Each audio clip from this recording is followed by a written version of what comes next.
আমরা দেখতে চলেছি মনে কম্পিউটারে সব অ্যামেজিং ভিডিও। তো দেখি এখানে হচ্ছে শখের গেমার। দেখি শখের গেমার কি করে ভিডিওতে। এখানে আছে একটু ব্যাগে নেই, কি কি আছে? আচ্ছা ব্যাগে নেওয়া লাগবে না, আমি এখান থেকে দেখে নিই কি আছে। এই যে এখানে আমি টিপ দেই, দাঁড়াও।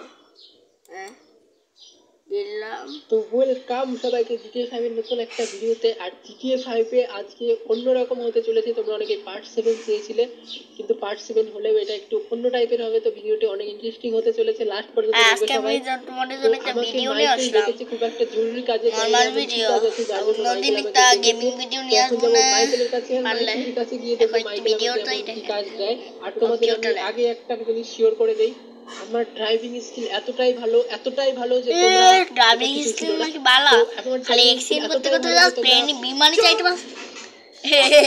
এর নাকি আমার ড্রাইভিং স্কিল ভালো, এটা বিমানে চাইতে পারছ শখের বিমানে। তার থেকে ভালো 9 দেখে মারি বাড়াতে হতে পারে। এরকম গাড়ি চালালে কে লাইসেন্স দেয় ভাই? আমি তো বুঝতে পারি না। তো সম্ভবত এখানে আশেপাশে কোথাও মাইকেল কাকার থাকার কথা, আর এখানে আশা করি আছে।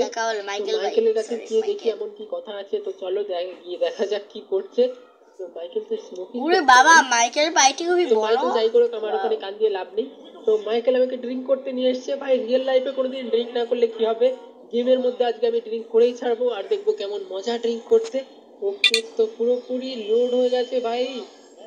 ও শিট, স্ক্রিনের মধ্যেও পুরোপুরি ব্লার হয়ে যাচ্ছে, বুঝতে পারছি না এখন আমি গাড়ি কি করে চালাবো। এরকম হলে ড্রিঙ্ক হিসেস কে সালা গাড়ি চালাতে হবে, আমি নরমালি গাড়ি চালাতে পারি না, ঠুকে দিই। আর মাথা তো ড্রিঙ্ক খাওয়ার অভ্যাস কে দিছে মাইকেলের সাথে? আমি মাইকেলের সাথে যেমন বন্ধুত্ব করব, মাইকেল এটা জানতে পেরে গেছে। লেস্টার এবার মাইকেল খুব ভয় পাচ্ছে। আর ট্রেনিং এ একটা কাজ দিয়েছে, আমি কোনো মাইকেলের সাথে বন্ধুত্ব করব, মাইকেল তো ড্রিঙ্ক করে। এবার কি একটা ল্যাম্বরগিনি গাড়ি গিফট করবে। আর ল্যাম্বরগিনি একটা গাড়ির দাম না হলে $1 মিলিয়ন কম করে। তো আমার কাছে $1 মিলিয়ন নেই, মাইকেলের কাছেও নেই। তো মাইকেল আমাকে বললো যে কাল সকালে একটা রেস হবে, ওই রেসটা যদি আমি জিততে পারি কোনো, এই ভিডিওতে তোমরা পার্ট 2 দেখতে চাও।